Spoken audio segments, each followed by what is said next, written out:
요한계시록 8장을 연구하는 시간입니다. 요한계시록 8장 연구하시니까 신이 기쁘십니까? 네. 정말요? 정말요?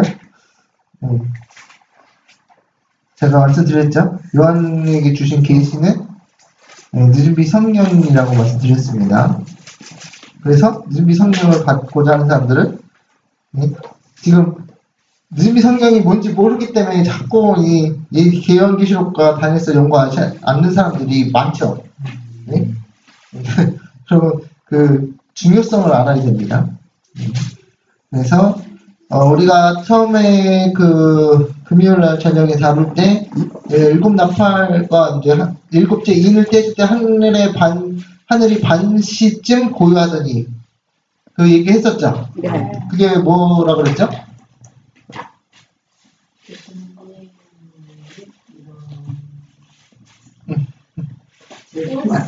네? 하늘에서 모두 다 내려오니까 맛있을 네. 하늘에서 다 이제 재림하시니까 하늘에 있는 존재들이 이제 하늘에 없기 때문에 고요할 것이다. 네, 그런 재림교의 계속되어 온 해석이 그랬죠. 그런데 이제 저는 이제 말씀드리기를 그것도 이제 사실일 수 있지만 예수님께서 겟세마네 동산에서 거의 그 잔을 마시느냐 안 마시느냐, 피의 잔을 마시느냐 안 마시느냐의 그 정체절명의 그 순간, 중요한 순간 속에서 인류의 결정, 우주의 큰 결정이 나라는 그 시점에서 하늘에 있는 모든 존재들은 침묵을 지키고 지켜볼 수밖에 없었다. 그래서 이 일곱째 인을 뗄 때도 구속의 역사가 맞춰가는 과정 속에서 거의 이제 끝나는 클라이맥스 같은 그 지점에서 인류의 그 완전히 영원한 구속의 역사가 끝나는 그 중요한 시점에 하늘의 존재들이 그 중요한 순간을 침묵한다. 예? 그 침묵하고 지켜볼 수밖에 없었다. 궁금해하지 마시고 왜 화장실 가시는지. 예?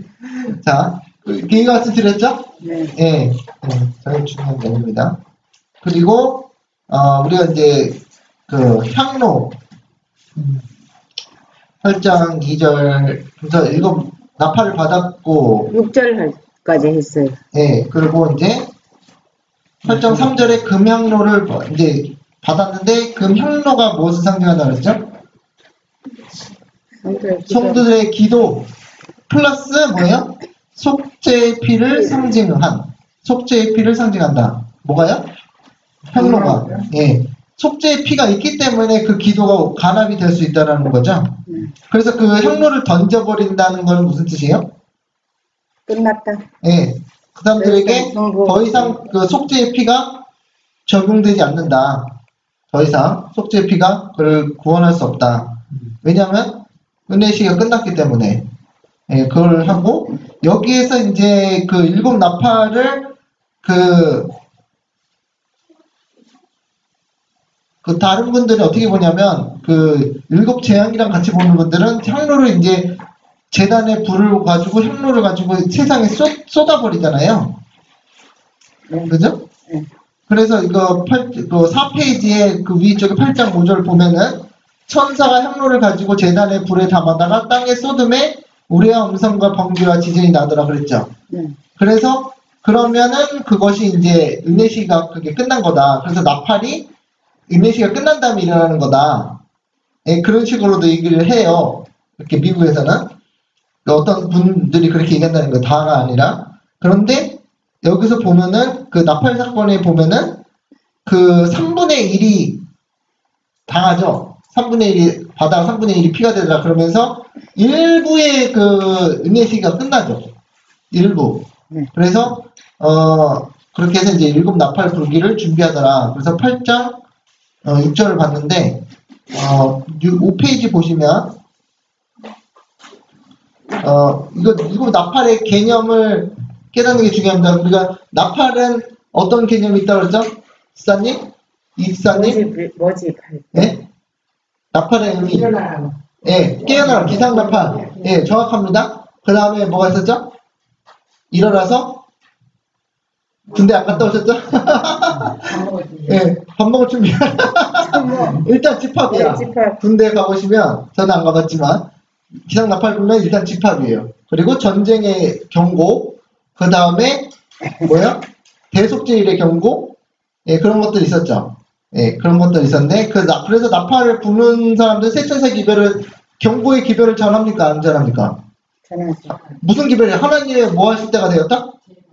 예, 하나님의 재림하실 때도 되었고, 그 다음에 하나님의 첫째 천사의 기별이 하나님의 심판하실 때가 이뤘다. 하나님의 심판하실 때가 이뤘다고 했을 때, 그러면 그 나팔은 무슨 나팔이에요? 7월 1일 날 부는 거예요? 7월 10일 날 부는 거예요? 7월 1일. 네, 둘 다 부는 거예요. 예, 7월 10일 때도 분대요. 성경 보니까. 그래서 7월 1일이니까 그 세천사의 기별 자체가 무슨 속성을 갖고 있어요? 나팔절기를 다시 성취시키는 갖고 있죠. 그잖아요. 네. 하나님이 심판하실 때가 이랬을 때 그 심판은 뭔데요? 그 조사 심판이잖아요. 화이트분이 얘기했듯이. 첫째 천사의 기별에 그 심판이 이럴 때는 뭐다? 조사 심판할 때가 이렇다. 그러면은 제가 지난번에도 말씀드렸듯이 옛날에 말씀드렸지만 조사 심판은 산자의 조사 심판이라고 말씀드렸죠. 네. 첫째 천사의 기별을 완벽히 100% 성취하는 것은 죽은 자의 조사 심판을 알리는 게 아니라 산자의 조사 심판을 알리는 기별이야. 첫째 천사의 기별이. 맞죠? 첫째, 조사 심판이 죽은 자의 심판은 344년 그때 끝났고. 예. 끝난 게 아니라 그때 성취되었고. 네. 예. 그 다음에 산자의 심판을. 예. 조사 심판은 둘 다 아니에요. 네? 산자와 죽은 자를 다 심판하잖아요. 예, 근데 예언의 신의 기록을 보면은 죽은 자에 대한 조사 심판은 지난 40년간 진행되어 왔다. 그런데 언제일지 모르지만 곧 산자의 케이스로 넘어갈 것이다. 그렇게 얘기했거든요. 네. 그러니까 죽은 자의 케이스가 끝나면 하나님의 때에 맞춰서 어느 케이스로 가면 산자의 심판 넘어간다. 그러니까 첫째 천사의 기별은 가장 중요한 게 뭐냐면 산자의 조사 심판의 때를 알려야 되는 거죠. 그죠? 산자의 조사 심판은 그럼 때가 언제인지 모르면서 알릴 수가 있나요? 그죠? 그러니까 이 때에 관한 기별이에요. 첫째 천사의 기별은 때에 관한 기별이고 그것을 알려야 되기 때문에 예언이 중요한 거예요. 왜냐하면 산자의 조사 심판이 시작되는 걸 예언적으로 알아야지 전할 수 있죠. 그냥 무작정 산자의 조사 심판이 시작되었습니다. 그러면 당신 무슨 근거로 그렇게 얘기합니까? 그럼 뭐라 그러실 거예요? 근거가 있어야 될 거 아니에요. 그래서 첫째 천사의 기별을 100% 마지막 진짜 천사의 기별은 어떤 거다? 나팔절을 다시 성취시키는 거죠. 윌리엄 밀러처럼 나팔절을 성취시키고 그러면 순교자들이 있잖아요. 네. 순교자들이 죽으면 네. 마지막에 7장 받을 거 그 전에도 사람이 잠재운다 그랬잖아요. 네. 그 사람 죽으면 그 사람 산자의 심판이 죽은 자의 심판이에요. 죽은 자의 심판이겠죠.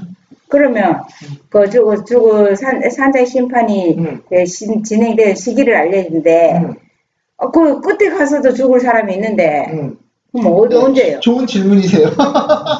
좋은 질문인데 그건 저도 잘 모르겠어요. 어떻게 되는지. 네. 그러면은 지사님 말씀에 의하면 순교자가 마지막까지 다 죽어야 그 다음에 산자의 조사 심판이 시작될 수 있다는 논리잖아요. 아니 모르겠다고. 그러니까 만약에 그렇게 얘기한다면 그러잖아요. 그러니까 저도 모르겠다고요. 그거는 어떻게 정확하게 진행되는지 무슨 말인지 아시겠죠? 일반적으로 산재 조사 심판에 대한 시작은 그래서 이제 중요한 게 뭐냐면 산재 조사 심판이 시작된다. 그래서 그것이 꼭 그 사람이 하나님 아버지가 하는 조사 심판이 아니라는 거죠. 아세요? 조사 심판의 두 국면 지사님 아세요? 네. 아버지가 네? 하시는 거 아들 예수님과 하시는 조사 심판과 하나님 아버지가 하는 조사 심판이 다른데 이거 재림교회 지금 하나도 얘기 안 하고 있죠. 그만큼 재림교회가 지금 소경이에요. 전체가 지금 되게 중요한 기별인데 조사 심판에 대해서 말 안 하잖아요. 예, 말 안 하고 조사 심판의 국면이 두 국면이었다고 henry 목사님 와서 얘기했는데 그걸로 귀를 안 기울이고 아무 생각이 없어. 그렇죠. 예. 그때는 그냥 지나쳤는데 순간에. 예. 그거 굉장히 중요한 거예요. 그걸 누가 캐치하느냐 그런데 제가 캐치했잖아요. 예, 아무도 캐치를 안 하고 그게 지금 얼마나 중요한데. 그래서 첫 번째 예수님이 하시는 조사 심판에서는 뭘 보신다고 그랬죠? 예번 나뉘고. 음성? 뭐야? 지난주에 했어요. 아, 지난주에. 예복을 입었나 안 입었나? 아, 그거는 하나님 아버지가 하신 조사심판이고, 예수님이 하신 조사심판은 뭘 보신다 그랬죠? 예수님의 십자가를 가지고 피를 가지고 있냐 안 가지고. 네? 이거 예언이 나온 그대로 뭐예요? 믿음과 회개. 회개. 믿음과 회개를 보신다. 얘기했잖아요. 그 중요한 거. 이게 되게 중요한 겁니다. 아시겠죠? 믿음과 회개를 뭐 한다? 보신다. 그래서 예수님이 조사할 때는 여러분의 완전함을 요구한다고요? 아니지. 아니에요. 믿음과 회개를 보신다는 거예요. 그런 다음에 죄를 도말시키기 위해서 하나님 아버지 앞에 세우기 위해서 한 백성을 이끌어서 어디에다 집어넣어요? 돌구덩이다가 풀풀에다 집어넣는다는 거죠. 그 다음에 다 태워서 나온 다음에 그리스도의 옷을 입혀가지고 하나님 앞에 제시했을 때 예수님 하나님의 아버지가 들어와서 누가 예복을 입지 않았는가 이렇게 알아본다고 그랬잖아요. 그게 하나님이 하신 조사심판이냐. 되게 중요한 거예요. 이 시대의 현대 진리, 현대 진리. 이게 바로 현대 진리예요. 그죠?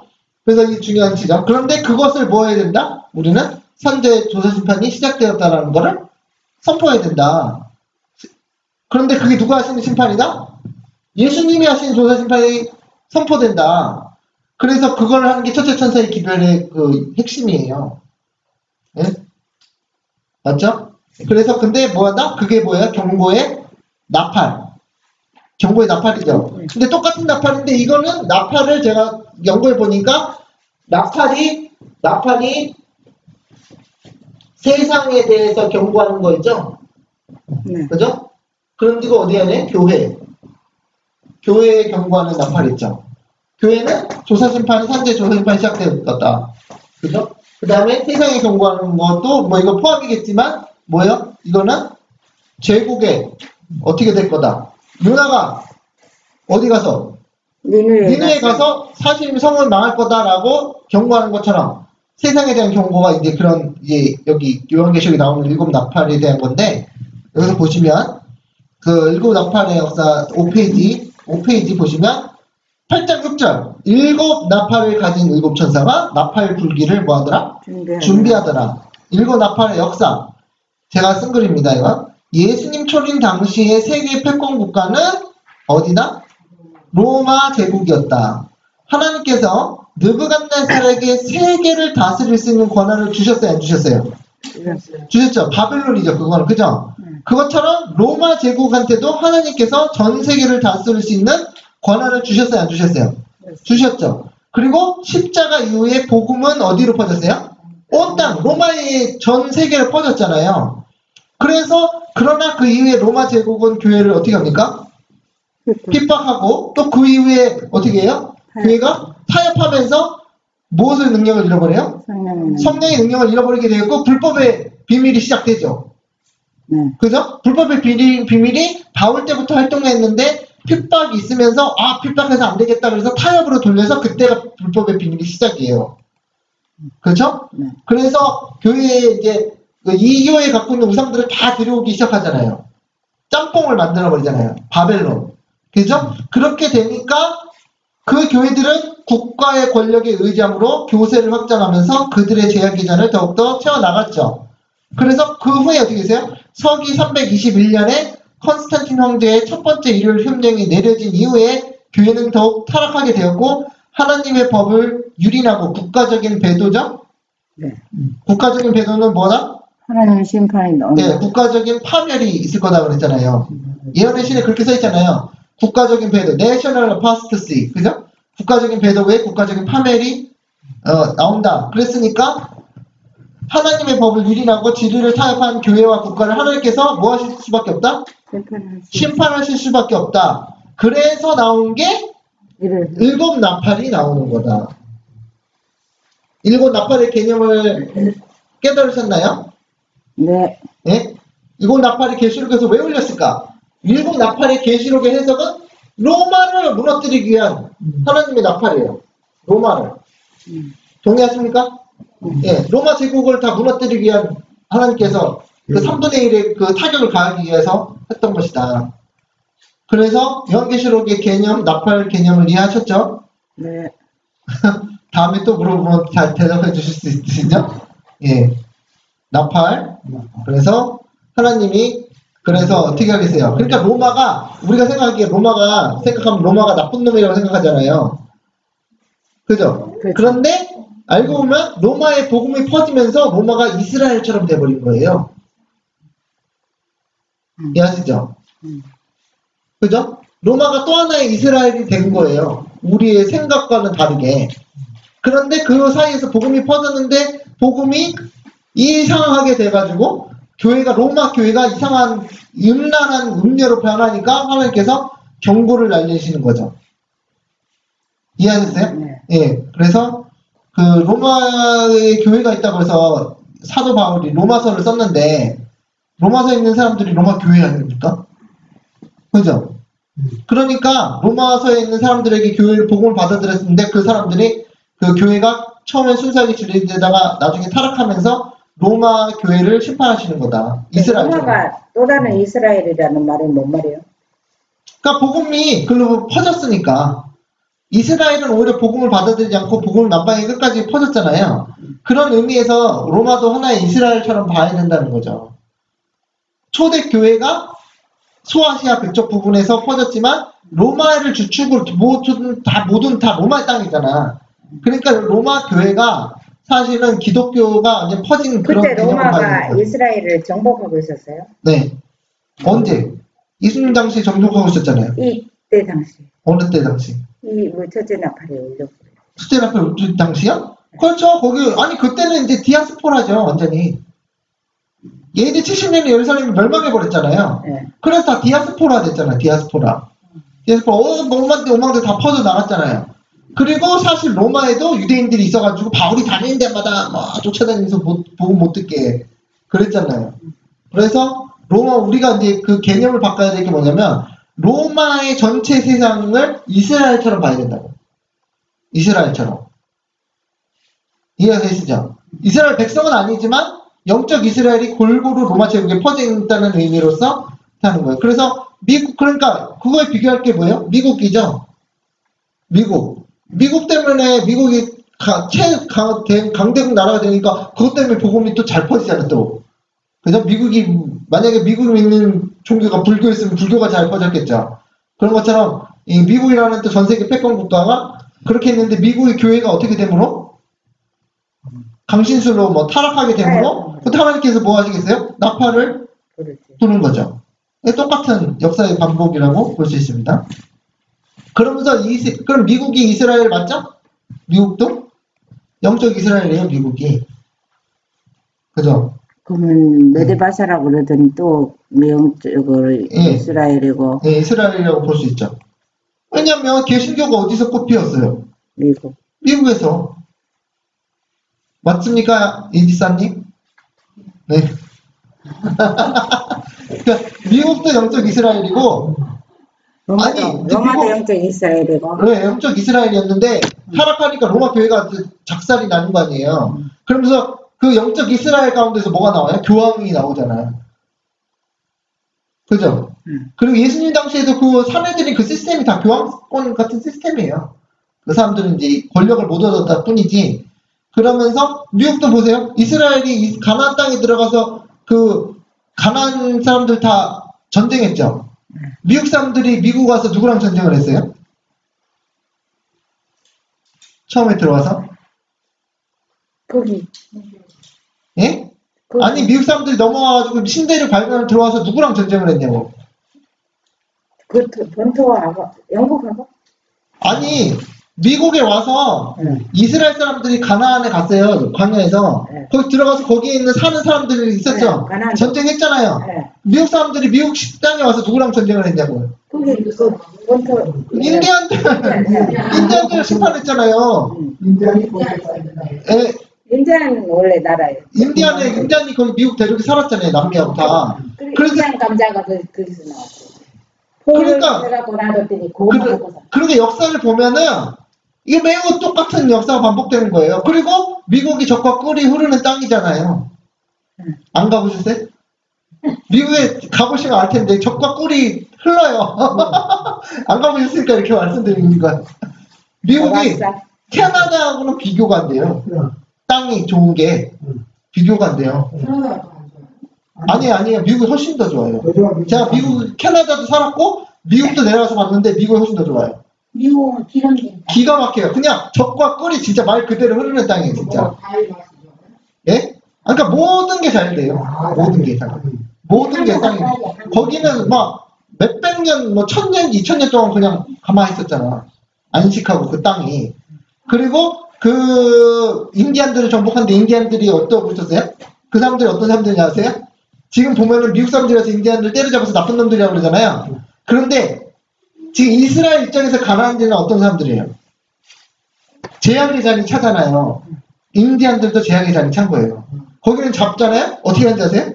외국인 잡으면 껍질을 벗겨요. 사람. 가죽을 벗겨요. 그 당시에 네. 도끼로 잡으면 얼굴 찍어가지고 껍질을 벗겨버려요. 그걸 지금 먹어요? 그건 모르겠어요. 그건 모르겠는데, 거기도 제약의 잔이 찬 거예요. 인디안들도. 그냥 죄 없는, 그러니까, 근데 역사는 어떻게 기록하냐면, 죄 없는 인디안들을 와서 죽였다. 미국 사람들은 당연히 그렇게 얘기 안 하겠지만, 이 사람들은, 야, 인디안들이 원래 살고 있었는데, 미국 사람들이 가서 걔네들, 불쌍한 사람들 죽였어. 그러는데, 사실 그게 아니에요. 하나님께서 이스라엘 백성을 인들어가지고, 거기서 좀, 이스라엘 백성 중에서 다 착한 사람들이 있는 건 아니잖아요. 그러니까 그 사람들이 가가지고, 가난한, 거민을 죽이는 것처럼, 그 사람들과 전쟁을 치러가지고 땅을 뺏는 거예요. 똑같아요. 역사는 엄청나게 반복됩니다. 그런데 이 얘기하면 완전히 기독교를 이상하게 보는 거죠. 세상의 역사는요, 완전히 반대로 얘기하거든요. 반대로. 괜히 여기까지 길어졌는데, 제가 말하는 것은 이게 역사가 똑같이 반복된다는 걸 강조하는 거예요. 그래서 첫 번째, 이 나팔, 이제 역사, 고리타분한 역사 보시면, 5페이지 맨 밑에 첫째 나팔, 고트족의 알라릭이라는 장군입니다. 지도자예요. 알라릭이라는 지도자가 침략을 했다. 자, 8.7절. 첫째 천사가 뭐예요? 나팔을 부니 피 섞인 우박과 불이 나와서 땅에 어떻게 쏟아짐에 땅의 3분의 1이 타버리고 수목의 3분의 1도 타버리고 각종 푸른 풀도 다 타버렸더라. 첫 번째, 여기서 봐야 될 거는 서기 395년에 쯤에, 정확하게 연도가 그쯤에 알라릭이라는 걸출한 지도자를 가진 고트족이 동로마를 어떻게 했다? 로마 제국의 그 경계를 침략했다. 어제 그 야만족 얘기했죠? 게르만족의 이동. 그걸로부터 이제 그게 시점이 됐다 그랬잖아요. 시발점이. 그런데 이 사람들이 다 야만족이에요. 어디 사는 게르만 민족 절멘이라 그랬죠? 독일. 게르만이에요. 그게 게르만. 근데 그 사람들이 원래 뭐였다? 문명 민족이 아니라 야만족이었어요. 야만. 그러니까 로마가 평소에 복음을 잘 섬겼더라면 야만족이 쳐들어와도 아무 이상 없는데 복음이 삐뚤어지고 이상한 교회가 되니까 하나님께서 야만족은 그 야만이라는 말이 무슨 의미가 있어요? 야만스럽다. 그러니까 무지막지한 사람한테 당하는 거예요. 그거 아세요? 이것도 삶의 교훈인데 우리는 어울릴 때 그런 무슨 무식한 그 조직 깡패랑 어울리진 않잖아요. 그죠? 근데 그런 사람들이랑 어울리면 어떻게 되겠어요? 무지막지한 일을 당할 수가 있잖아요. 우리가 그런 사람들이랑 어울리지 않는 것 자체가, 예? 그 사람들은 그냥 무지막지한 살인자들도 될 수 있고, 그러니까 그런데 하나님의 교회가 예를 들어서 타락하면 어떻게 되느냐? 하나님께서 너희가 타락했니? 그럼 너 무지막지한 애들한테 한번 당해볼래? 이거예요. 우리 막 정신을 못 차리겠죠? 예를 들어서 조직깡패가 여기 들어와가지고 막 몽댕이 휘둘러대면서 막 쌍욕하면서 하면 막 정신을 못 차릴 거 아니에요. 막 이게 도대체 사람이야 뭐야 이거 우리가 지금 무슨 취급을 당하고 이럴 텐데 하나님께서 너희들이 교회가 타락하면 그런 취급을 받을 거다 이거예요. 그 예수님이 사실 그런 취급 받으셨어요? 예수님이 대신 그러니까 예수님은 죄가 없으시지만 예수님이 우리를 대신해서 죄를 지실 때 거기 그 몽둥이를 든 깡패들을 데리고 와서 예수님 잡아갔죠. 그 사내들인 그 사람들이. 예? 시켜가지고 그 무지막지한 깡패를 데리고 예수님 그런 취급을 했잖아요. 그리고 예수님한테 침을 뱉고 머리를 때리면서 네 선지자 노릇하다 누가 우리가 널 때리는지 맞춰라 이런 아주 무지막지한 그 깡패 같은 예? 그런 이 불량배들. 그런데 여기서도 교회가 타락하니까 하나님께서 그 심판의 기회를 보내는데 게르만족, 야만족을 보냈다는 거죠. 예. 그래서 여기 보면은 첫째 천사가 나팔을 부니 피 섞인 우박이 나왔다. 그러면은 하늘에서 뭐가 내려야 돼요? 우박이. 그 실제 우박일까요? 실제 우박일까요? 이거 해석한 게 이게 제가 해석한 게 아니고 우리 그 교회 선구자들이 해석한 게 뭐냐면 우박 같은 거 해일인데 우박과 불이 나와서 땅에 쏟아지면 땅의 3분의 1이 타버렸다. 우박이 내렸는데 땅이 탈 수 있나요? 예? 우박은 안 타지. 예. 수목의 3분의 1이 다 타. 우박이 내렸는데 피 섞인 우박이거든요. 그러니까 우박 중에 피 섞인 우박 보셨어요? 못 봤어. 이거는 다 뭐냐? 상징이에요, 상징. 그럼 수목은 네. 이게 사람을 상징한다 그러잖아요. 네, 맞아요. 그러니까 사람들이 그렇게 3분의 1이 타고 그러니까 푸른 나무는 네. 그러니까는 그 예수님이 푸른 나무에도 자기 일으켰는데 여기서 이제 중요한 게 뭐냐면 풀은 하나님 백성을 상징하는데 여기서 풀은 풀이라 그랬는데 사실은 원어 보면은 그렇지 다음 장에 나와요. 그 6페이지에 나옵니다. 6페이지 보시면 우선 피 섞인 우박을 먼저 보겠습니다. 그 밑에 보실게요. 이사야 28장 2절 써있죠? 응. 예, 뭐라고 써있어요? 오라 주께는 강하고 힘있는 자가 쏟아지는 무엇같이? 우박같이 파괴하는 뭐같이? 강풍같이 큰 물이 넘친같이 손으로 그 멸관을 땅에 던지리니 그랬죠? 그래서 여기서 지금 성경 주석 보면 힘있고 강하고 힘있는 자가 뭘 얘기하면 아시리아를 얘기합니다. 아시리아 군대? 예? 이해하세요? 그러니까 하나님께서 이 아시리아 군대를 뭘로 표현한 거예요? 우박. 그러니까 성경에서 우박이 떨어졌다는 얘기는 실제 우박이 떨어졌다는 얘기예요? 아니 우박 같은 강하고 힘센 군사들을 보냈다는 거예요. 예. 그러니까 성경은 계시록 문자 그대로 해석하면 안 돼요. 어느 부분, 일정 부분 이런 것을 상징으로 알아차리셔야 되는 거예요. 그래서 성경은 성경으로 푼다 그랬잖아요. 그래서 쏟아진 우박같이 하나님께서 군대를 보내실 거다. 그래서 10편, 18편, 12절 보면 뭐라고 써있어요? 그 앞에 광채로 말미암아 빽빽한 구름이 지나며 우박과 무엇이 내리도다? 숯불이 내리도다. 우박하고 불이 같이 내려. 그죠? 그게 계시록이 나온 거잖아요. 8장 13절에 여호와께서 하늘에서 우레소리를 내시고 지존하신 이가 음성을 내시며 우박과 숯불을 내리시도다. 그죠? 그 우박과 숯불을 내리시는 건 뭘 뜻해요?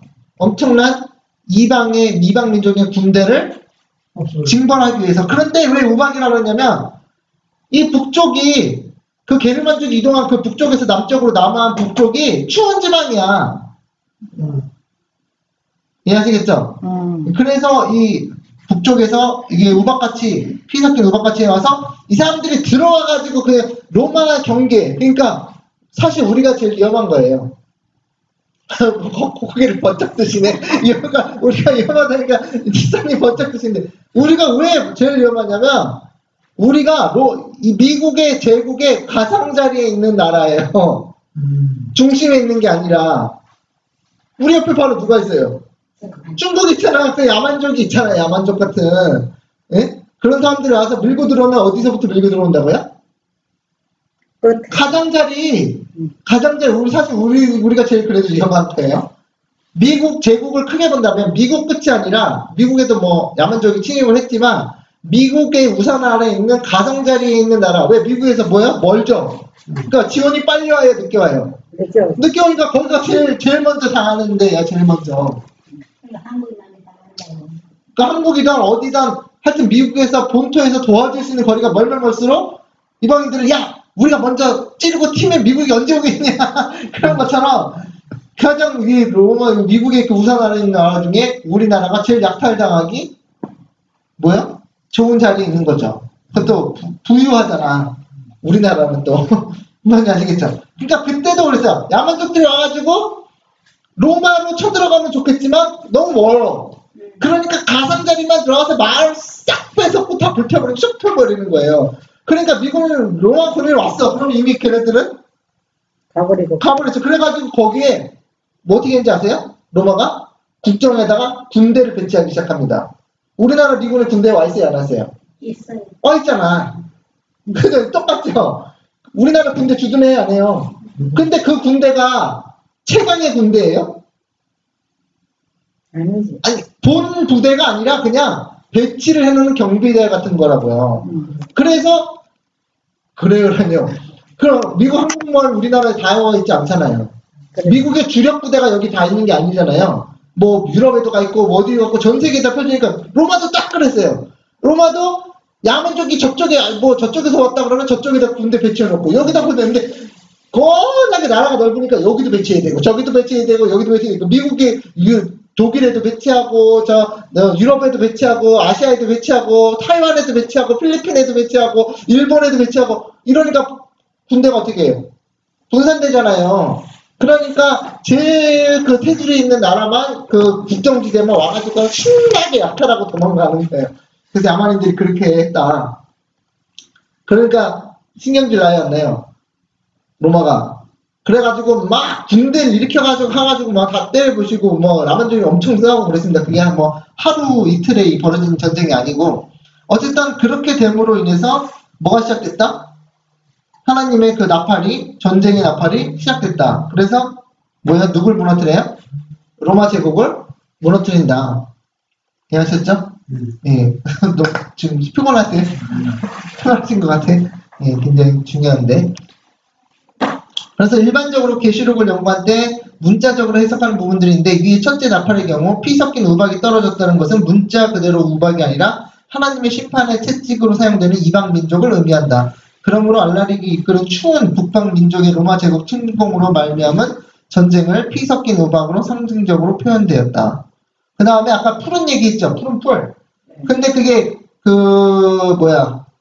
거기 보시면 클로로스예요. 그게 클로로스. 그 헬라어로 클로로스인데 원래 푸른 뜻도 있는데 여기 보면은 누르스름한 빛 그래가지고 그때 언제 한번 한 것 같아. 그쵸. 그 넷째 말 첫 번째 말은 무슨 말? 자, 예, 정확합니다. 두 번째 말, 빨간 말. 그 다음 세 번째 말, 검은 말. 그럼 네 번째 말, 청황색. 클로로스 말. 클로로스, 청황색 말. 그러니까 그 풀이, 푸른 풀이 아니고 뭐예요? 청황색 풀이에요. 그게 똑같은 원어로 그렇게, 원어입니다. 그래서 푸른 색깔도 뜻하지만 이게 청황색. 그래서 푸른 풀이 죽은 거. 그렇죠. 그러니까 그 풀이 하나님 백성이라고 그랬죠. 하나님 백성이 병 걸려가지고 누리끼 해주니까 와가지고 풀이 죽어가지고 말르면 뭐하기 좋아요? 예? 타기 좋지. 불로 딱 태우기 좋잖아요. 푸른 풀을 안 타는데 잘. 네, 그런 의미고. 그 다음에 3분의 1. 6페이지 맨 밑에 3분의 1 보이시죠? 컨스탄틴의 사후에 로마 제국이 몇 지역으로 갈라져요? 세 지역으로 갈라져서 그의 아들이 있었는데 하나씩 차지합니다. 아들이 컨스탄틴의 아들이 컨스탄티누스, 이름이 비슷해요. 컨스탄틴이랑 아버지랑 비슷해요, 이름이. 그래가지고 그 세 지역을 나누는데 그 중에서 서로마는 뭐가 된다? 지역이 3분의 1이 된다. 그 얘기입니다. 서로마 지역이. 그 다음에 둘째 나팔 보겠습니다. 뭐라고 했어요? 서로마가 3분의 3분의 1이고 네. 그럼 동로마가 이제 더 넓은가 봐요. 그 지역에서. 그래서 3분의 1 정도 되나 봐요. 그러면 동로마가 3분의 2요? 뭐 그렇게 볼 수 있겠죠? 세 지역으로 가는 네, 세 지역 가는데 그 지역으로 나눈 것 중에 한 지역이 소로마 이탈리아 반도 그쪽이 한 3분의 1 지역인가 봐요. 저도 이제 그 해석이 그렇게 써 있는 거 보고 적은 거예요. 제가 자로 안 재봤습니다. 3지역이 얼마큼 되는지. 그 다음에 둘째 나팔 보시면 겐세릭의 반달족 침임이라고 그랬죠. 이 겐세릭도 이 지도자 이름이고 반달족 들어보셨죠? 교황권이 뿔을 3개를 뿌리 뽑는데 하나는 뭐예요? 동고트? 그 다음에 헤룰라이 반달. 여기 근데 반달이 거기 나오거든요. 그런데 반달은 여기 보세요. 읽어봅시다. 둘째 천사가 나팔을 부니 불 붙는 큰 산과 같은 것이 어디에 떨어져요? 바다에. 여기는 아까 전에 땅에 떨어진다 그랬는데 여기는 어디 떨어져요? 바다에 던져지면 바다의 3분의 1이 뭐가 되고? 피가 되고 그러죠. 바다가 네. 성도. 자, 그 다음 보세요. 그 다음 7페이지 보시면 8장 9절 보시면 바다 가운데 생명 가진 피조물의 3분의 1이 죽고 배들의 뭐예요? 배들의 3분의 1이 뭐예요? 깨지더라. 성경에서 배는요, 다 뭘 상징하냐면 경제, 경제, 무력, 그 사투리로 경제라고 그러잖아요. 그래서 성경에서 배는 무조건 뭐냐면 그 무조건은 아닙니다. 다른 데 성경을 쓰는데 이건 경제를 말합니다. 경제, 무역. 큰 바다에서 뭐 한다고 그랬어요? 무역한다고 그랬죠? 상인들 얘기하는 거예요. 그런데 지금 불 붙는 큰 산이 어디에 떨어져요? 바다에 떨어지는데 지금 왜 바다에 떨어진다고 그러냐면 이 반대쪽이 어딘지를 알 수 있는데 자 보시면 이렇게 돼 있죠. 그래서 여기가 애굽이에요. 애굽 아시죠? 이스라엘이 여기가 이스라엘이죠. 그리고 이쪽으로 막 이렇게 가다 보면 이제 이탈리아 반도가 이렇게 구두발 모양으로 이렇게 있잖아요. 그죠? 그렇게 잘 못 그려주셔서 이렇게 스페인 이렇게 있고, 그죠? 이 바다를 뭐라고 하냐면 메디테레니안이라고 해서 지중해라고 해요. 지중해. 예, 그래서 그리고 반대쪽 어디 있을까요? 아프리카 북부엔 여기가 반달이에요. 그러죠? 그래서 여기서 칼스 에이지 이렇게 해가지고 카르타고 맞나? 거기서 사람들이 여기서 해적처럼 배를 많이 만들어가지고 여기서 무역하잖아요. 일로 가기도 하고 저로 가기도 하고 막 무역이 왔다 갔다 하잖아요. 여기서 이제 무역이 일로 가기도 하고 배로 타고 다 무역을 하잖아요. 여기를 막 해적같이 들어가가지고 배를 해적처럼 쳐들어가서 작사를 내는 거예요. 그러니까 갑자기 어떤 타격이 와요? 로마 제국에 무역의 타격을 해요. 무역 경제에. 그래서 지금 큰 산, 불 붙는 산이 어디 떨어졌다고요? 바다에 떨어졌다는 게 여기 떨어졌다는 거예요. 그래가지고 지금 처음에는 어디서 올라왔는데 아까 북방에서 밀고 내려왔는데 이번엔 여기 남쪽에서 뭐예요? 경제 무역 거기 상권을 막 해치고 들어오는 거예요. 그러니까 이 나팔하면서 좋은 일이 하나도 안 생기죠. 이번에 경제가 타격하면은 이 코로나가 타격하는 것처럼 경제가 타격하면 어떻게 돼요?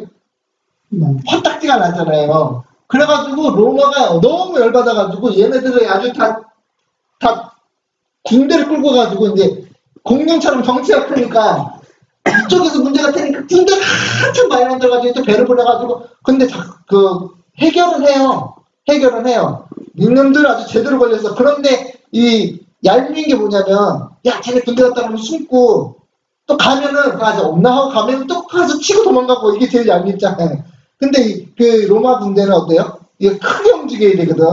그러니까 이게 민첩하게 로마 군대가 못 움직이니까 이 화가 나는 거야 막. 그래가지고 짓밟을 때 진짜 잔인하게 짓밟습니다. 왜냐면 당한 게 많으니까 가가지고 짓밟으면 완전히 그냥 그 로마 공룡 같은 그 큰 무시한 짐승이 왜 씹어먹고 발로 밟는다 그랬죠? 진짜 그게 딱 맞아요. 이 사람들이.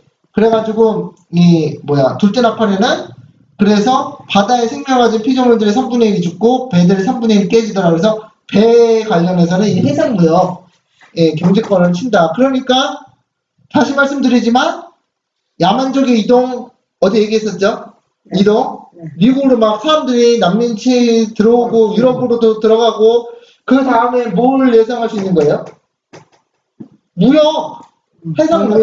해상무역을 타격을 가한단 말이에요. 나팔의 저거로.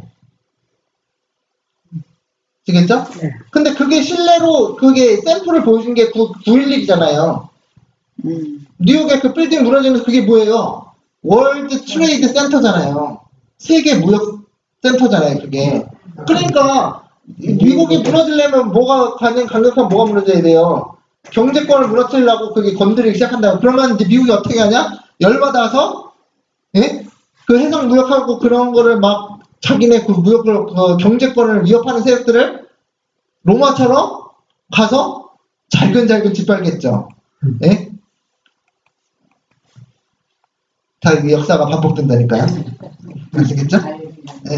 잘근잘근. 그래서 7페이지 보시면 서기 428년에 반달족의 겐세릭이라는 지도자가 나와서 지중해 밑에 있는 북아프리카 지역에서 로마 제국의 해상 무역권을 빼앗으려 하는 침략이 시작되었다. 첫 번째 나팔에서 언급한 추운 북쪽 지방으로부터 시작된 고트의 야만적 침입과는 달리 지중해에서 벌어진 해상 무역 관련 전쟁이 일어나서 많은 사람들이 그 전쟁에서 희생되었다. 이렇게 하여 전 세계 패권을 장악하여 모든 해상 무역권을 가지고 경제적으로 전 세계를 호령하던 로마 제국에 금이 가기 시작하는 거죠. 그래서 사실 그 로마가 옛날에 돈을 어떻게 잘 벌었냐면요. 여기 애굽에 여기 곡식 있잖아요. 애굽에 나일강에 이거를 쭉쭉 로마로 땡겨 먹었어요. 로마 제국으로. 그런데 여기에 막 다른 민족이 와서 차지하면서 이걸 못하게 하고 그리고 여기 통로를 통해서 해상을 통로로 해서 인도까지 모든 무역이 다 이쪽으로 집중되거든요. 지중해로. 사실 이게 엄청난 무역 거기 요충이에요. 바다를 여기 잡는 자가 완전히 그 옛날에 우리나라 뭐 장보고처럼 예? 해상에 그 여기를 차지하는 자가 이 세상에 저걸 차지하는 거예요. 그 경제를 그 당시 완전히 경제 그 요충지였다. 그러니까 역사가 어떻게 되면 반복되면 어떻게 된다? 미국을 경제력을 어떻게 할 거예요? 타격시키겠죠. 그러니까 예를 들어서 중국 같은 경우가 샘플을 보여준 게 뭐예요? 미국 기축통화로 전 세계 경제권을 가지고 있는데 중국이 어떻게 하려고 그래요? 중국이 자기네 그 돈을 가지고 위안화로 기축통화를 만들려고 그랬었잖아요. 그게 실제로 다 지금 조금씩 진행 중이라니까요. 그래서 중국이 1대1로 하니까 미국이 가가지고 밟아버리려고 그러죠.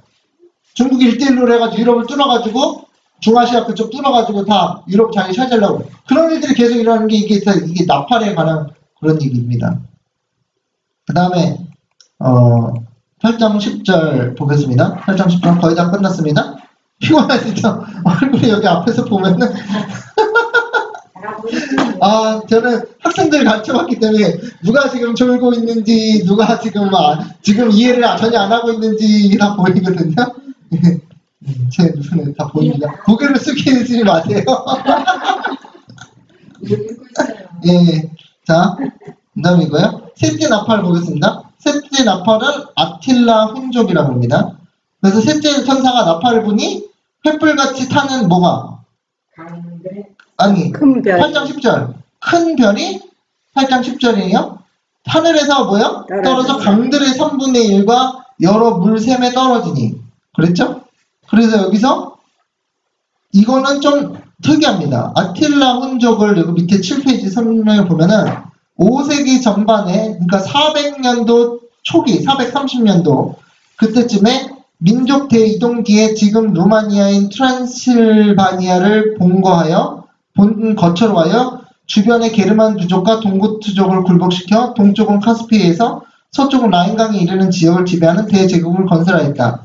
동로마를 위협하여 조공을 바치도록 하였다. 그랬죠? 그래서 여기 부분은 이제 짧게 했는데 큰 별은 성경에서 지도자를 얘기합니다. 별은 지도자를 얘기하고요. 그래서 하늘에서 떨어진 별은 로스벨이다. 예, 약한이 아니라 악한 지도자를 상징합니다. 그래서 하늘에서 별이 떨어지는 장면이 계시록 9장에도 나와요. 그래서 계시록 9장에는 하늘에서 떨어진 별을 이슬람의 지도자 마호메트로 해석했어요. 우리 개림교회가.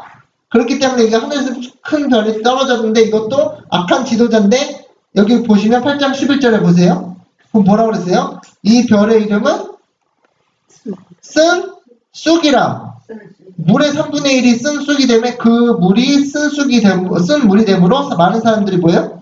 죽더라. 그러면 하늘에서 별이 떨어져가지고 그 강을 탁 떨어져가지고 강줄기에다가 쑥을 타가지고 그렇게 된 거냐? 그게 아니라 그 아틸라 훈족이라는 그 사람이 별로 이제 해석되었고 그 사람이 쓴 쑥을 가서 그런 백성들에게 로마 사람들에게 가서 먹였냐? 그게 아니고 그 로마 사람들이 쓴 쑥을 먹은 것처럼 쓴 경험을 했다. 예, 그거예요. 그런 뜻이죠. 근데 제가 하는 게 아니고, 제가 그거 막 지어내는 게 아니고, 여기, 8페이지 중간에 보면, 예레미야 9장 15절 보세요.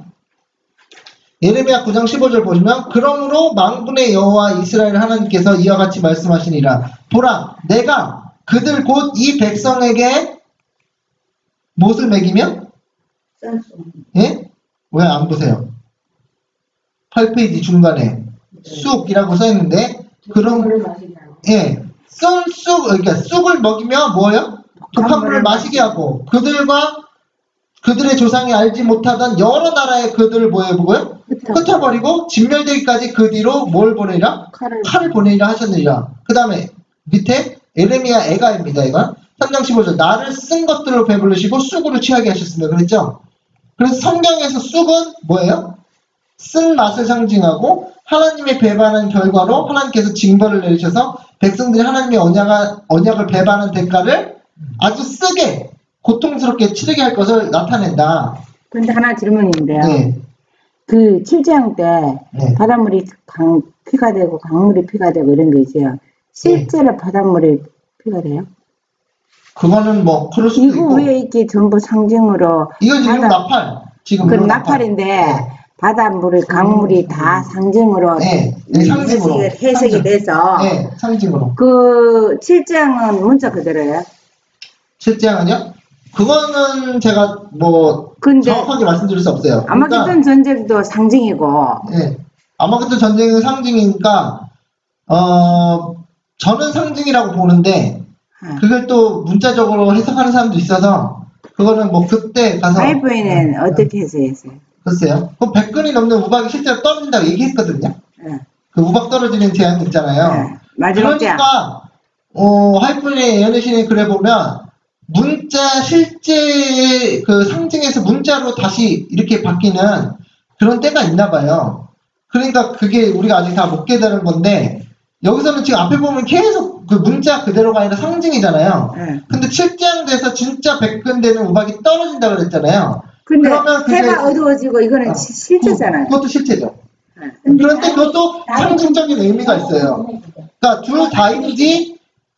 둘 다인지 상징과 문자적 둘 다인지 저는 그럴 거라고 생각하고 그 다음에 아니면 상징만인지 아니면 문자만인지 그거는 아직 장담을 못해요.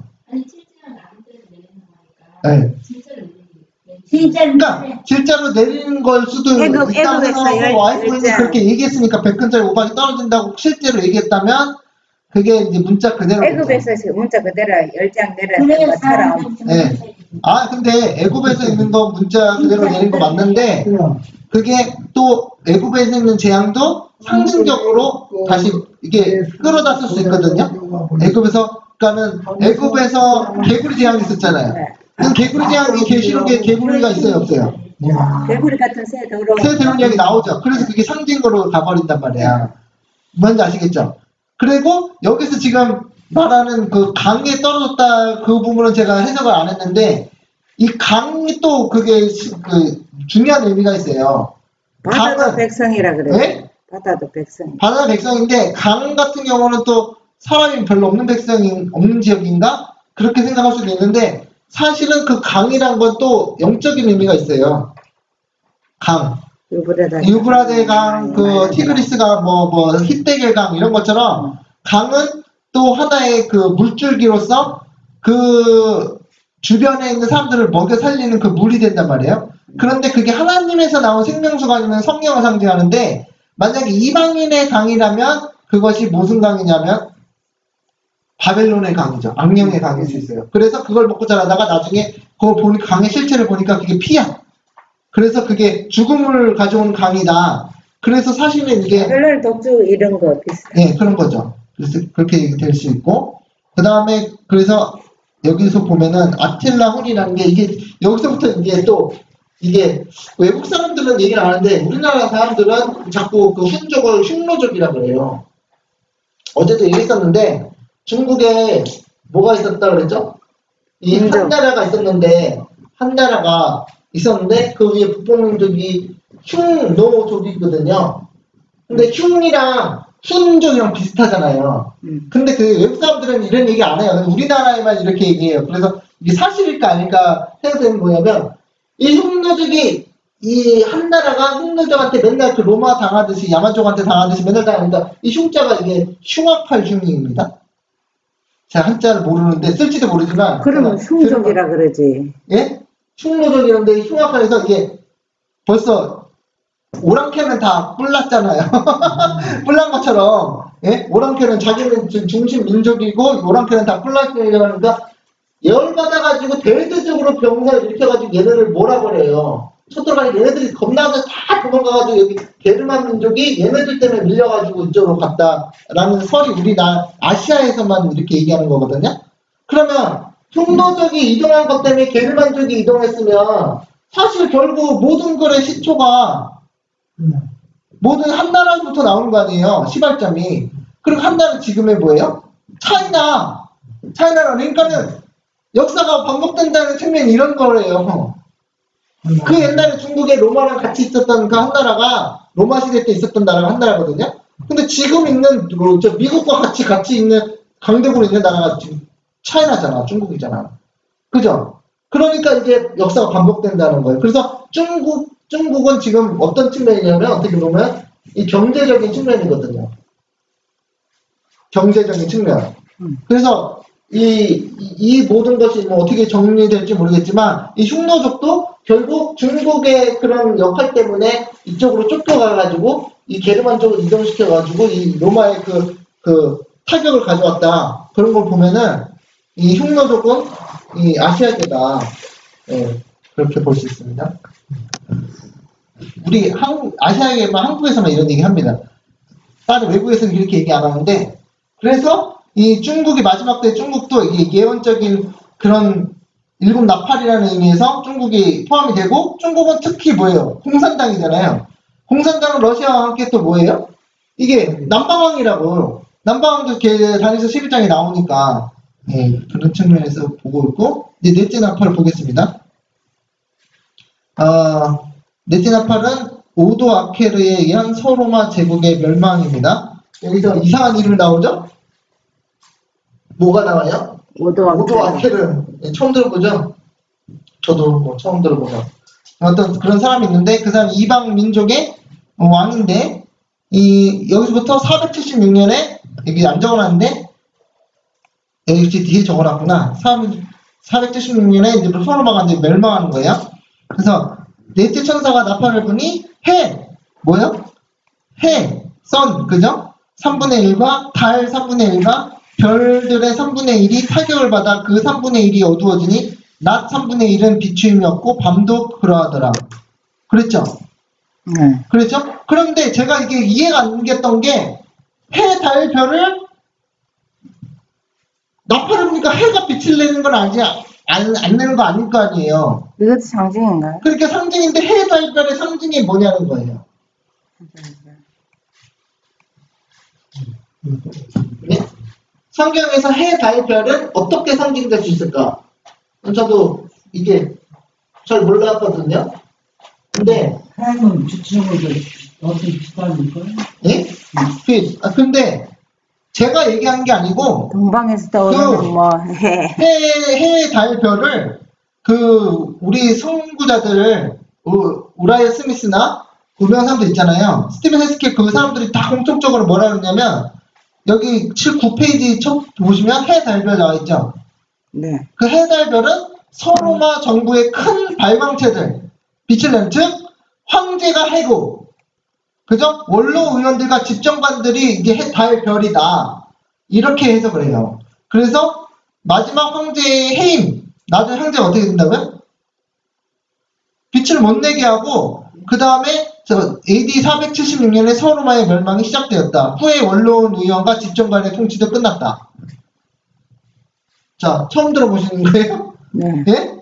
그래서 근데 이게 제가 주장하는 게 아니잖아요. 그죠? 우리 재림교회 선구자들이 해, 달, 별을 빛이 내지 않았다. 그 얘기는 곧 뭐냐면 그 나라를 다스리는 황제나 이 사람들이 다 그 자리에서 뭐 어떻게 되는 거예요? 물러났다는 거예요. 그리고 이 오도 아케르라는 사람이 이방 민족이 와서 이탈리아의 왕이 됩니다. 그죠? 예, 이해하셨어요? 오도 아케르라는 어느 나라 사람? 모르겠어요. 저도 이방 민족인데 그거 찾아보시면 여기 써 있네. 어디 나라 사람이라기보기는 9페이지 중간에 보면 오도 아케르라고 써 있죠. 해달별 밑에 박스로 게르만족 출신으로 용병을 조직하고 소로마 제국을 멸망시키고 이건 제가 쓴 게 아니에요. 이거는 이거는 백과사전에 나오는 내용이에요. 멸망시켜 이탈리아에 뭐가 됐다? 왕이 되었다. 이탈리아에 쳐들어온 동고토왕 데오도리쿠스에 의해 살해됐다. 나중에 그렇게 죽었다. 그래서 476년 오도아케르는 오레스테스를 죽이고 솔로몬 황제 루물루스 아우구스 툴루스를 폐위시키죠. 로소로마 제국을 정벌하였다. 스스로 황제라 칭하지 않았지만 황제와 같은 지배 권한을 가지고 있었다. 그래서 이제 결국 이거 보면 오도아케르가 소로마를 어떻게 했다? 멸망시키면서 황제를 폐위시켰죠. 그래서 해가 어떻게 돼요? 그 빛을 잃었다. 3분의 1 잃었다. 타결 어두워지고 그러죠. 근데 이게 실제로 이 해가 어두워지는 게 그 나라의 그 왕이 바뀌었다라는 거를요. 사실 그게 그 맞는 얘기인가 뭐냐면 그 말씀드렸나? 기억이 안 나는. 여러분 그 계기일식이 있죠. 여기서부터 이제 제 의견이 많이 들어갑니다. 계기일식이 뭐예요? 시사님. 달이 네. 해를 가리는. 다 달의 그림자 안으로 이제 들어가가지고 이제 뭐 별 얘기 많죠. 그래서 그런데 일식이 이게 선이라고 태양이라 치면 요렇게 가릴 수도 있고 요렇게 가릴 수도 있잖아요. 이걸 부분 일식이라 그래요. 그걸 부분. 태양을 뭐 한다? 부분만 가린다. 그래서 부분 일식인데 계기일식은 뭐냐? 전체. 100%가 가리죠. 100%. 그러니까 태양이 빛을 내겠어요, 안 내겠어요? 못 내죠. 그런데 그걸 몇 분 동안 진행돼요? 잠시 몇 분? 몰라. 네, 뭐, 네. 근데 그게 한 몇 분 진행돼요, 몇 분. 그러니까 몇 분 동안 세상이 어떻게 되는 거예요? 새까매지는 거죠. 그 태양의 빛을 내지 않는다고 했잖아요. 그런데 이게 부분 일식이 아니고 이 계기일식, 100%를 말하는 계기일식 있죠? 계기일식이 우리나라에서 몇 년도에 일어났을까요? 일어났었어요. 언제요? 몇 년 됐죠? 몇 년 됐죠? 우리나라에서, 코리아, 대한민국에서 몇 년 전에 일어났을까요? 작년이요? 재작년이요? 한참 됐어. 옛날에 우리 제가 그걸 찾아갈게요, 안 찾아갈게요? 인터넷에서 찾아봤겠지. 찾아봤겠죠? 언제냐 궁금하시죠? 그게 어렸을 때. 어렸을 때요? 확실하세요? 1887년에 일어났어요. 물론 벌써 몇 년 전이에요? 120년 전에 일어났죠? 저도 그거 찾아보고 말씀드리는 거예요. 제가 주장하는 게 아니라. 근데 이때 일어나고 이때 뭐가 일어났다고요? 계기일식 됐다고 그랬죠? 그 해가 빛을 내지 않으면 뭐 어떤 일이 일어나요? 그 나라 왕이 바뀌잖아요. 그 나라가 바뀌어요. 나라가. 저 왕이 주인이 바뀌잖아요. 우리나라가 1897년에 뭐가 됐어요? 조선이 멸망이에요. 조선 멸망이에요. 이거 우연이죠? 예. 우연이죠? 일본은 먼저 당한 그 우연이죠? 그래서 조선 역사가 1392년부터 1897년까지 조선, 이게 비슷할 거예요. 아마 비슷할 거예요. 근데 제가 찾아보니까 그렇더라고. 그런데 10년 전에 계기일식이 있었어. 그리고 이 나라는 조선이 어떻게 돼요? 하고 이제 대한제국으로 바뀌어요. 대한제국. 그래서 여기 마지막 왕이었던 누구일까? 고종이 뭐가 돼요? 황제가 돼요. 폐위가 되는 게 황제가. 그러니까 나라가 국호가 없어져 버렸어. 그러니까 이게 우연이 아니라는 거죠. 그 다음에 그런 궁금해지는 거 있잖아요. 우리나라는 그 다음 계기일식이 언제 올까? 궁금하시죠? 전 궁금하게 말을 잘하잖아요. 그럼 언제 올까요? 예, 계기일식 또 와요. 우리나라에? 네, 우리나라에 볼 수 있는데 그게 언제냐? 2035년. 벌써 15년 남은 네, 2035년에 강원도에서 볼 수 있는 계기일식이 우리나라에 생겨요. 그래서 이게 하나님께서 해와 달과 별을 만든 게 빛을 비치기 위한 것도 있지만 뭐라고 했어요? 창세기 보면 사시와 징조를 이루니라 그랬거든요. 그래서 이건 저의 개인 의견입니다. 안 믿어도 상관없는데 더 놀라운 게 있습니다. 더 놀라운 게. 지금부터는 더 놀라운 게 있어요. 더 놀라운 게 뭐냐면 이게 말을 재밌게 했는데 흥미있게 해줘. 자, 미국에서 개기일식이 최근에 일어났습니다. 최근에 언제 일어났는지 아세요? 뉴스에도 나왔는데 언제 일어났는지 아세요? 2017년에 일어났습니다. 뭐가요? 100% 가리는. 그리고 미국이 이렇게 있잖아요. 여기 뭐 플로리다고 여기 뉴욕이고 LA 여기 있는데 개기일식이 어떻게 나냐면 이렇게 지나갔어요. 이렇게 횡단을. 그러니까 여기 있는 사람만 모를 수 있어요. 여기서 못 보는데 여기 있는 사람만 보게 되죠. 개기일식을 볼 수 있었어요. 근데 그게 2017년에 일어났어요. 7월에 일어나서. 그리고 그때 대통령이 누구냐? 오바마. 트럼프. 2017년이라니까요. 트럼프 2016년에 당선됐어요.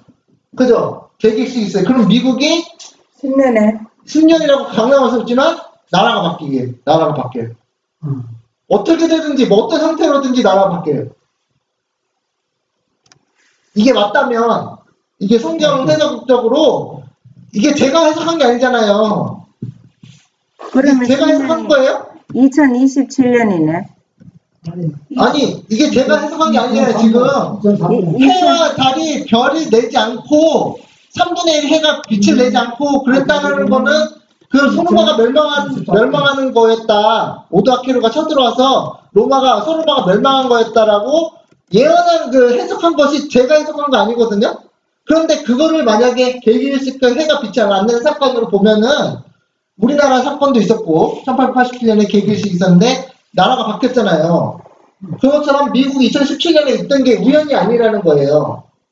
개기일식이. 제가 전 세계 다른 나라 거는 알아봤는데 우리나라 거는 알아봤는데 그게 우연이 아닌 거예요. 그래서 난 설마 개기일식이 우리 어렸을 때 있었나? 그렇게 생각했는데 없어. 이 마지막에 있을 때가 130년 전에 1887년에 있었다는 거예요. 그리고 1897년에 뭐가 됐냐면 나라가 바뀌었어요. 조선 왕조가 없어지고 근데 조선의 마지막 왕이 뭐가 됐냐? 대한제국의 황제가 됐어요. 그러면은 이제 비슷한 시나리오는 미국이 2017년에 일어났으니까 10년 안에 미국이 어떻게 된다는 거예요? 나라가 바뀐다는 거예요.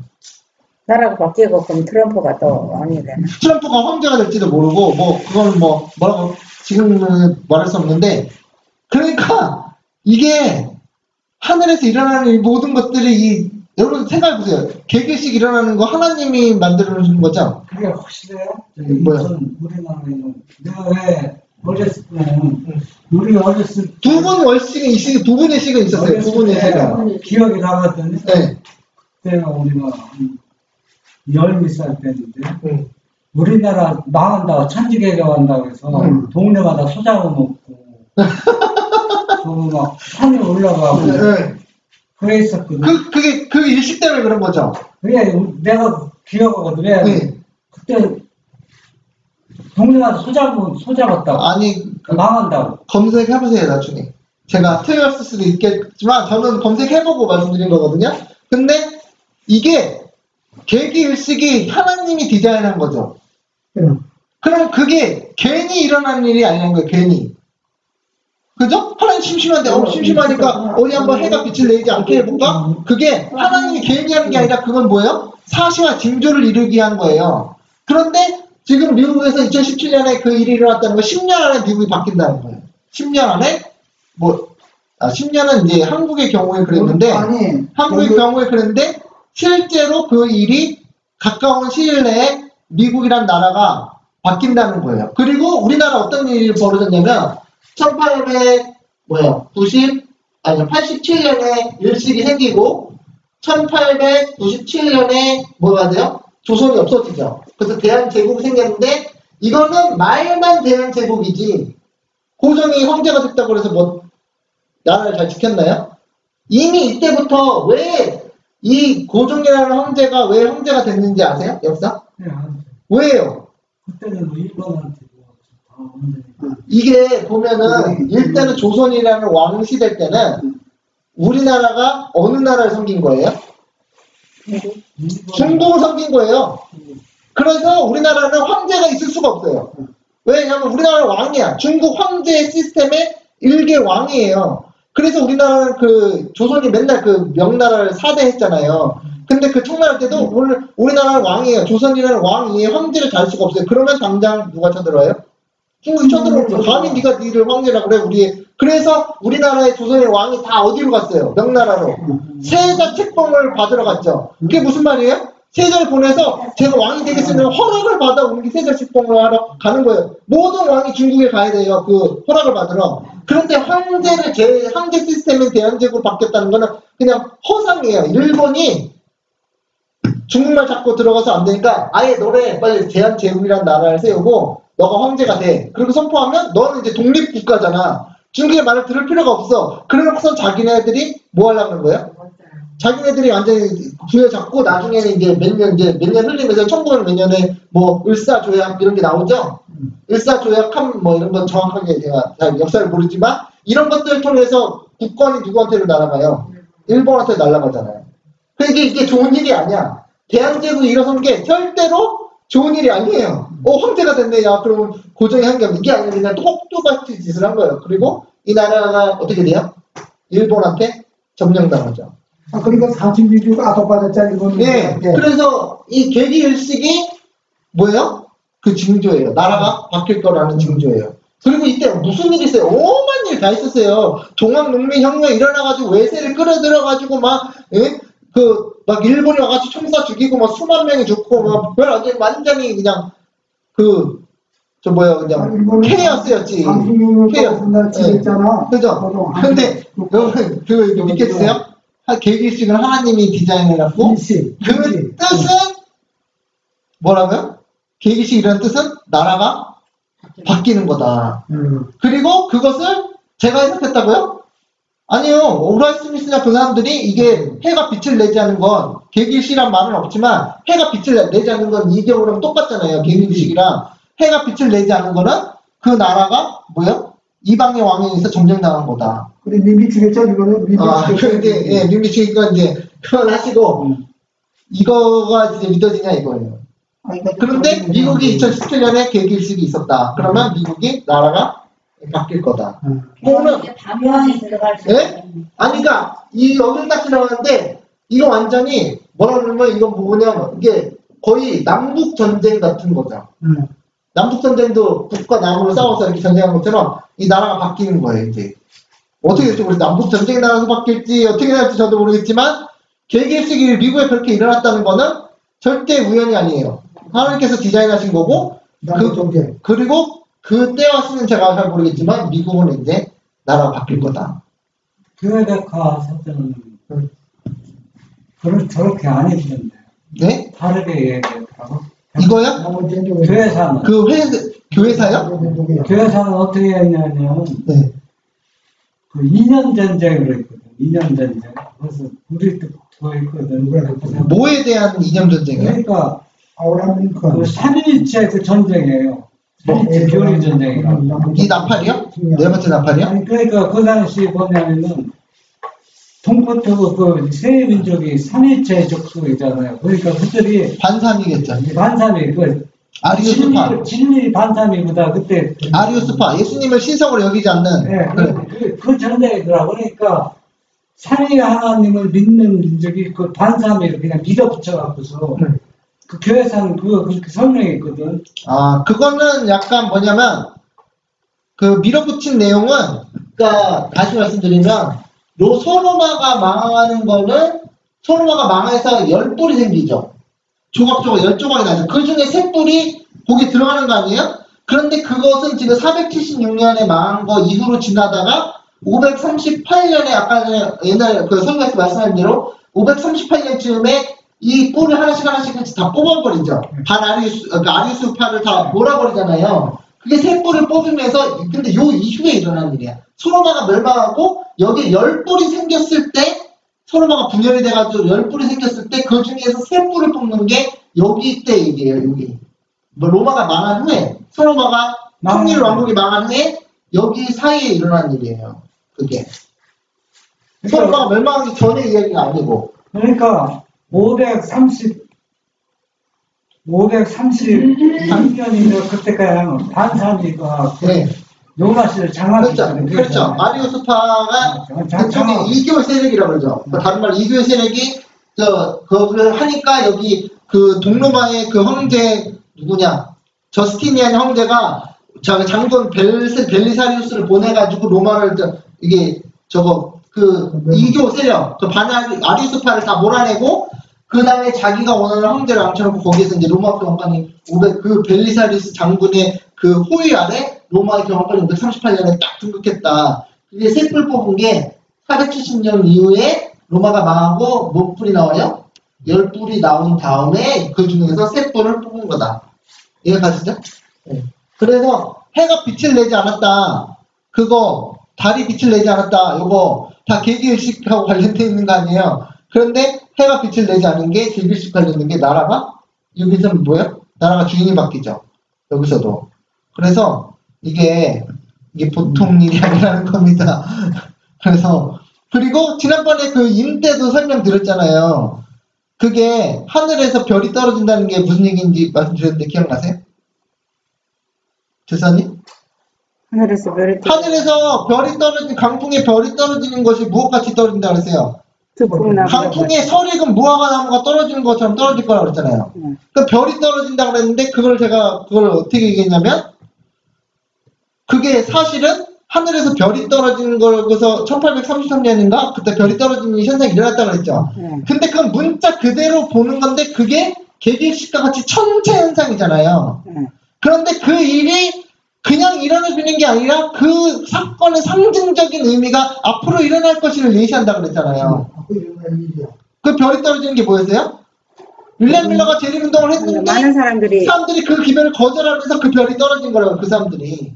하늘나라에 있을 별이 뭐한 거야? 우두두두 떨어진. 그래서 그걸 뭐라고 그랬어요? 설익은 무화과 나무 열매가 있다고 그랬잖아요. 그러니까 설이 같다는 얘기는 열매가 온전하다는 얘기예요? 불완전하다는 얘기예요? 불완전한 얘기죠. 그러니까 불완전한 열매는 그때 윌리엄 밀러의 그 재림운동 때 다 우두두두 별떨어지 떨어질 거를 윌리엄 밀러가 그 재림 기별을 전할 때부터 그게 예시로 하늘에 별이 떨어지는 걸로 보여줬다.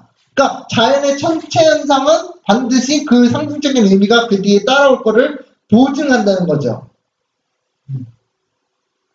그죠? 이거를 1년 전만 하더라도 전혀 알지 못했던 것들이 깨닫지 못하는 것들이에요. 근데 이걸 믿어지세요? 네? 그럼 앞으로 저한테만 이제 떠넘겨놓고 그러나 되나 보자 그러실 거예요? 재림운동 때도 우수수 떨어지겠네. 예, 아니 그러니까 실제로 별이 떨어지는 것을 우리가 볼 수도 몰라요. 더 왕성하게. 그래서 그날 뭐 해가 빛을 내지 아니하고 막 이런 일이 일어나잖아요. 그럼 그 천체적인 현상은 다 상징적으로 실제적으로 앞으로 일어날 거에 대한 전조다. 말씀드렸죠? 그때 리스본에서 지진 났죠. 1755년에. 그 지진은 뭐예요? 지진은 무엇을 상징한다고 그랬죠? 기억 안 나세요? 공부를 안 하시는 것 같아요. 지진, 뭐라고 해서? 지진은 혁명이라고 그랬잖아요, 혁명. 지각 변동이 일어났다. 그게 뭐예요? 1798년에 1789년에 정확하게 프랑스 혁명이 일어나면서 유럽의 지도가 다 바뀌어버리죠. 혁명이 일어나서. 그런 것처럼 이 큰 지진, 그 자연재해 현상, 하늘에 별이 떨어지거나 계기일식이 일어나거나 이런 모든 것들이 하나님께서 우리에게 앞으로 일어날 것을 미리 보여주기 위한 것으로 이렇게 보여준 것이다.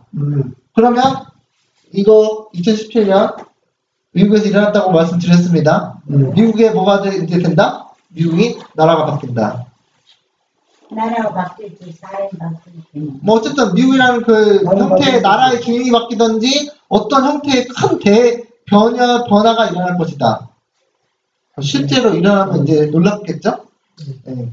그래서 이게 사실 이 계시록이요 굉장히 중요하다는 걸 이제 점점 느끼셔야 돼요.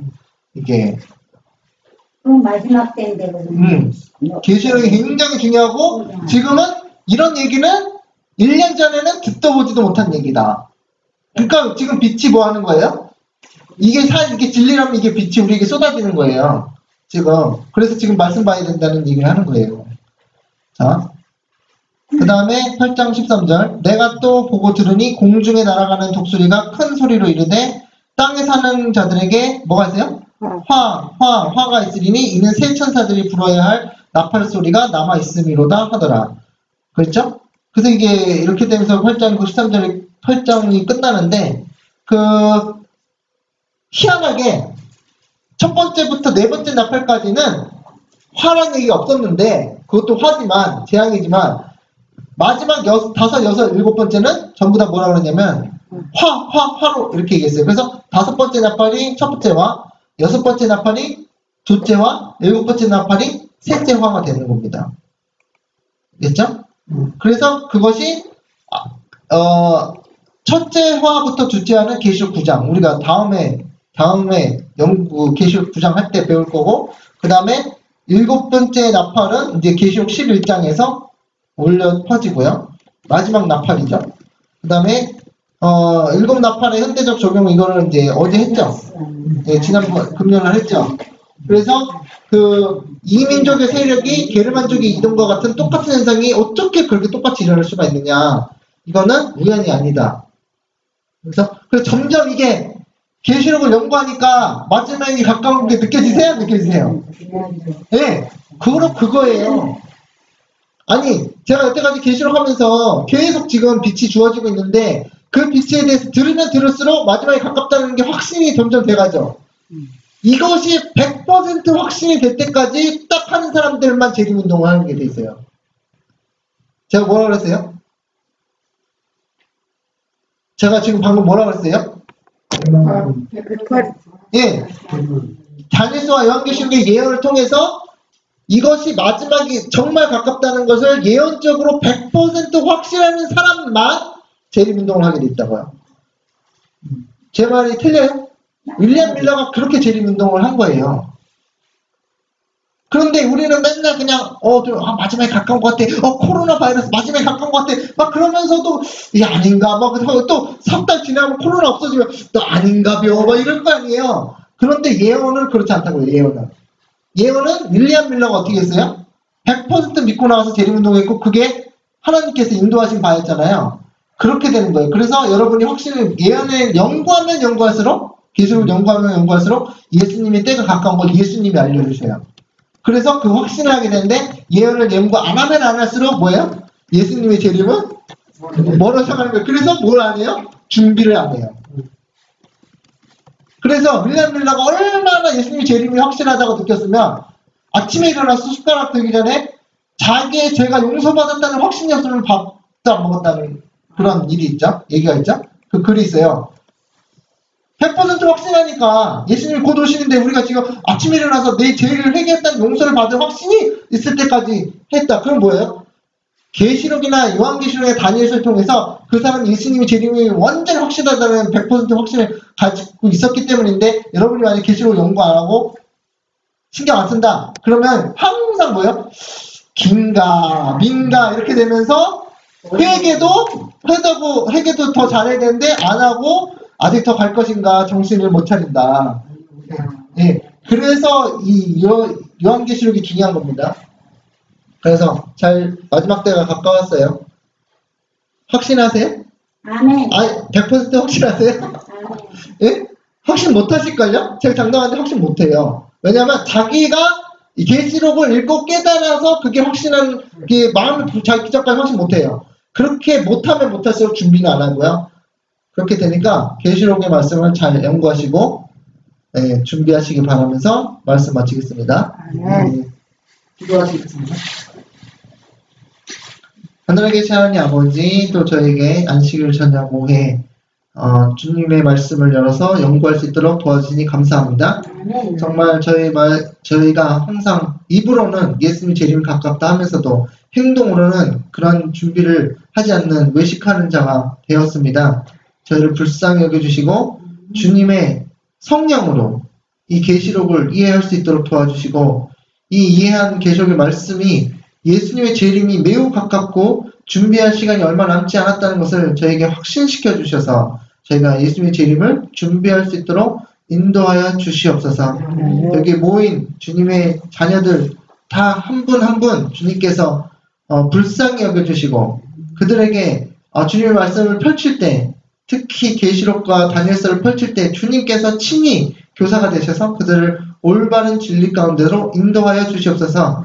또 저희가 말씀 연구하는데 저희 개인적인 부족함으로 인하여 혹시라도 오류를 가르치지 않고 또 배우지 않을 수 있도록 도와주시고 저희를 불쌍히 여겨주셔서 오직 진리만을 깨달을 수 있고 개인의 어떤 유익을 위해서 하는 것이 아니라 오직 주님의 백성이 주님의 날에 준비될 수 있도록 준비하는 과정 속에서 모든 선한 일로서 선한 의지로 이러한 모든 일을 진행할 수 있도록 도와주시옵소서. 예수님의 이름으로 간절히 기도드립니다. 아멘.